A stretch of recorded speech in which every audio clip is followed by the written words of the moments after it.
एक असा काळ जेव्हा मराठी कथा म्हणजे ठराविक घटना, ठराविक पात्र आणि शेवटी एखादा स्पष्ट संदेश. पण मग एक लेखक आला ज्याने कथेचं स्वरूपच बदलून टाकलं. त्याने कथेत घटना कमी केल्या, पण माणसाच्या मनातले प्रश्न, त्याच्या भावना, त्याची घालमेल आणि अंतर्मनातील संघर्ष शब्दात जिवंत केला.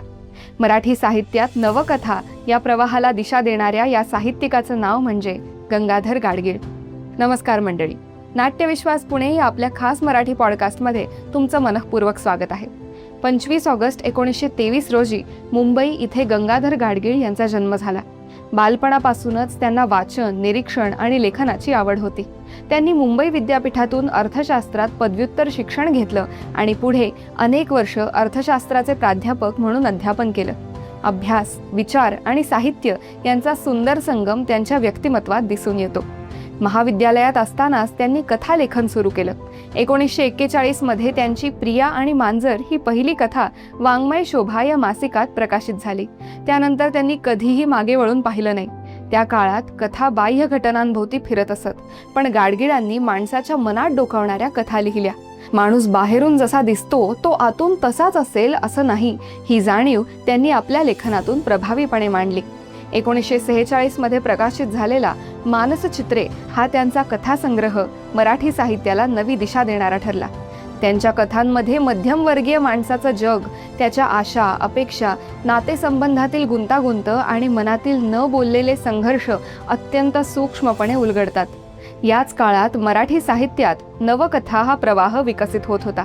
पारंपरिक कथांमधील घटनांपेक्षा मानवी मन, मनोविश्लेषण, वास्तववाद आणि अंतर्मुखता यांना महत्त्व देणाऱ्या या प्रवाहाचे प्रमुख शिल्पकार म्हणून गंगाधर गाडगीळ यांचं नाव आदराने घेतलं जातं.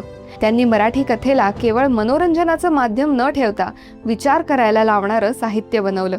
म्हणूनच त्यांना मराठी नवकथेचे शिल्पकार असं म्हटलं जातं. कथा हा त्यांचा मुख्य साहित्य प्रकार असला तरी त्यांची लेखणी तिथेच थांबली नाही. लिलीचे फूल ही त्यांची गाजलेली कादंबरी मानवी नात्यांचा वेध घेते, तर दुर्दम्य या चरित्रात्मक कादंबरीत त्यांनी लोकमान्य बाळ गंगाधर टिळक यांच्या व्यक्तिमत्वाचं प्रभावी चित्रण केलं. इतिहास, चरित्र, कादंबरी आणि साहित्य यांचा सुंदर मिलाफ या पुस्तकात दिसून येतो. प्रवास वर्णनातही त्यांनी एक वेगळी ओळख निर्माण केली. गोपुरांच्या प्रदेशात, साता समुद्रापलीकडे यांसारख्या पुस्तकांमधून त्यांनी केवळ प्रवासाचं वर्णन केलं नाही, तर त्या प्रदेशातील संस्कृती, माणसं आणि समाज यांचं निरीक्षणही मांडलं. त्याचबरोबर धाडसी चंदू, लखूची रोजनिशी यांसारख्या बालसाहित्यानेही अनेक पिढ्यांवर छाप पाडली.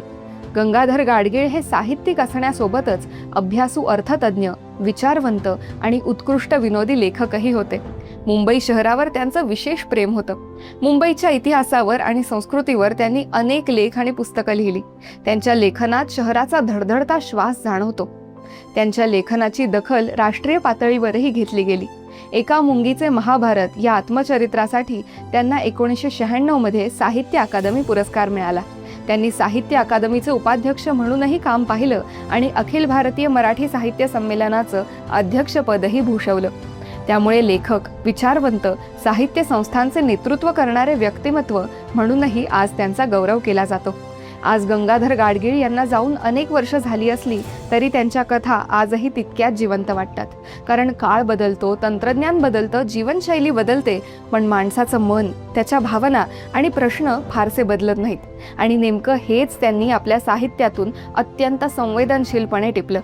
मराठी कथेला आधुनिकतेची नवी दिशा देणारे, नवकथेचा भक्कम पाया रचणारे आणि मानवी मनाचा सूक्ष्म वेध घेणारे गंगाधर गाडगीळ यांना त्यांच्या जयंतीनिमित्त विनम्र अभिवादन. तर मंडळी, आजच्या पुरतं एवढंच. आम्हाला आशा आहे की तुम्हाला आमचा हा पॉडकास्ट अवश्य आवडला असेल.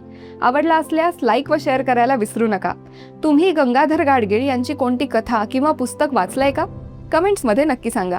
पुढील अपडेट जाणून घेण्यासाठी आमच्या चॅनलला सबस्क्राईब करा व बेल आयकॉन प्रेस करायला विसरू नका. धन्यवाद.